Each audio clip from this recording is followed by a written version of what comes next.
Hello everyone, welcome back. If you're new here, my name is John. I'm a full-time eBay reseller based in Melbourne, Australia. This is part 5 of our weekly theme on item research. We've done 4 parts so far, and I'm going to put all the parts into a playlist called Item Research.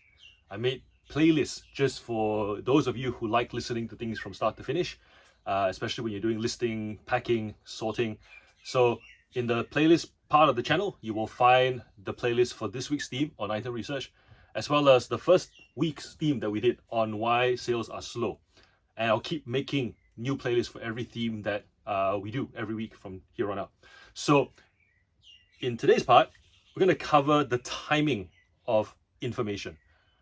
Up until this point, we've talked about how when we put search terms into Google, into eBay, Facebook, we get data coming back at us. What we don't know is when that data was created in the first place.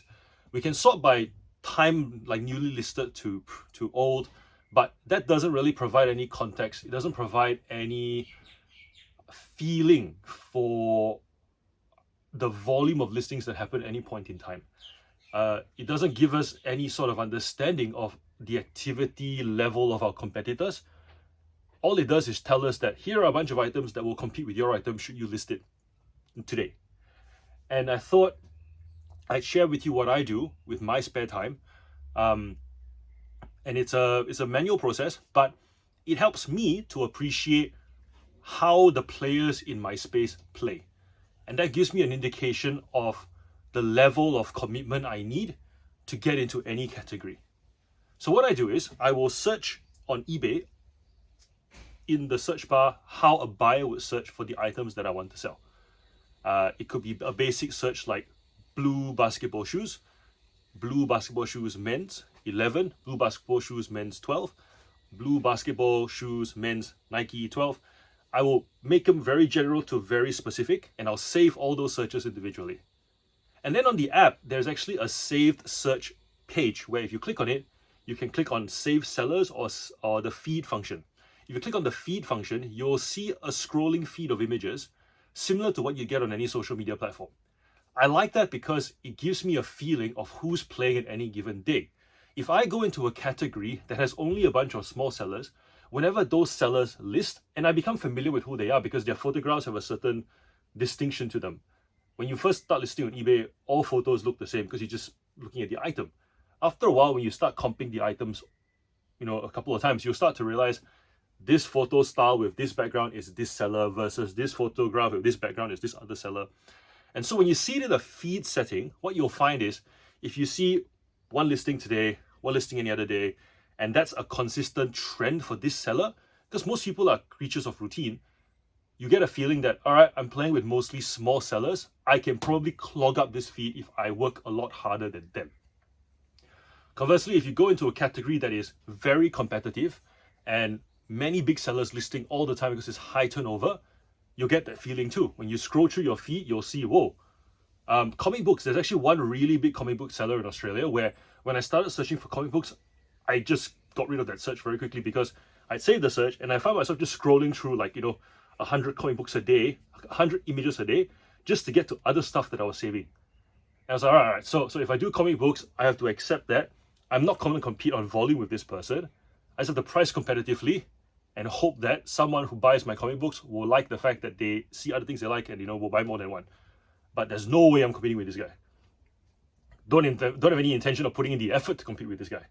So that feed feature gives us a sense of timing. It gives us a sense of, there's a wave. There's a wave of activity and the wave dies down. Another wave of activity, wave dies down. Nope, this new category, it's just a constant buzz of activity.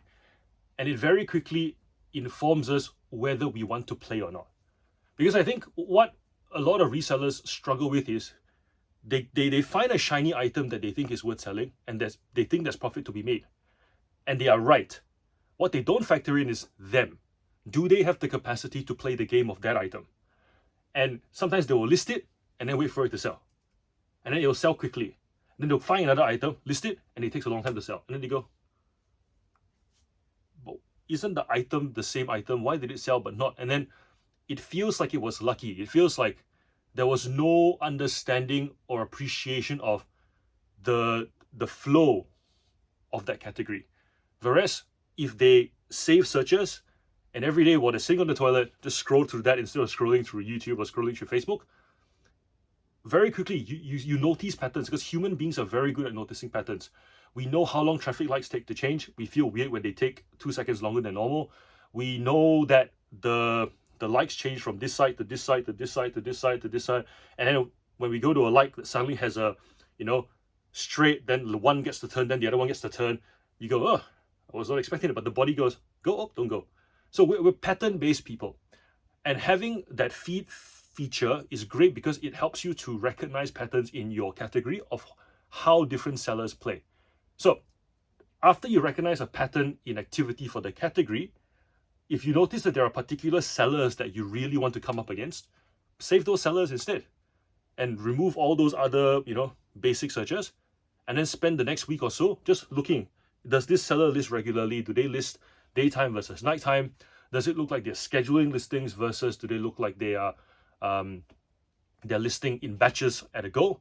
And it'll give you a great idea of whether you choose to list at times where they list in batches, whether you want your listings to show up when their ones do in other people's feeds, or whether you want to list consistently so that you always show up throughout the day, even during the times when they are not batch listing.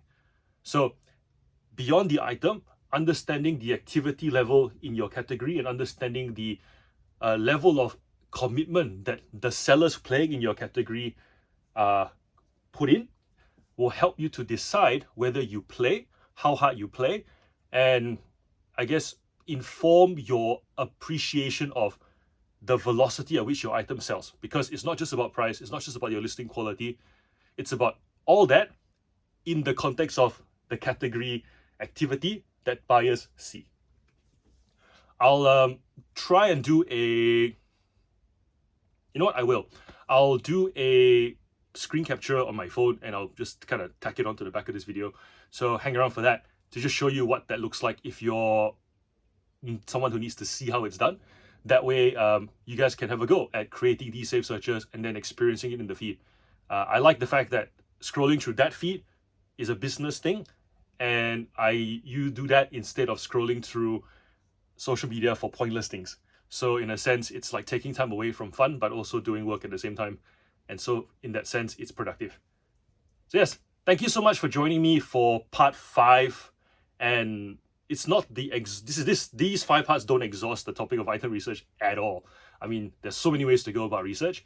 I've just picked 5 things to talk about, coming from the perspective of if you know how to put information into a browser, into an app, what happens then when you get all that information? What do you do with it?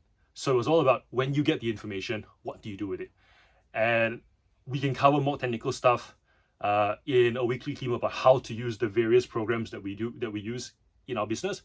But yeah, this week was very much about interpreting and different perspectives of how to interpret the information that we get when we do item research, to kind of chop and change it so that we can make sense of it all. Thank you for joining me for 2 weeks in a row. I look forward to reflecting on 2022 next week. It's been a big year. There's a lot that's happened, and I think that if we sit down, pour ourselves a glass, and just reminisce on what has been reselling in the last year, it's safe to say that lots has happened this year that hasn't historically happened, and I reckon a lot of stuff that happened this year probably may not happen next year because of the transition from that pandemic period through to now what should be a recessionary period. So we will talk about that next week. The weather's warming up as well, so I wish you guys a nice summery warm weekend. Same applies to you guys if you're on the other side of the world experiencing a lovely white Christmas. May you find some warmth as well. Until next video, take care, and if you want to see how the save searches are done, hang around. Bye.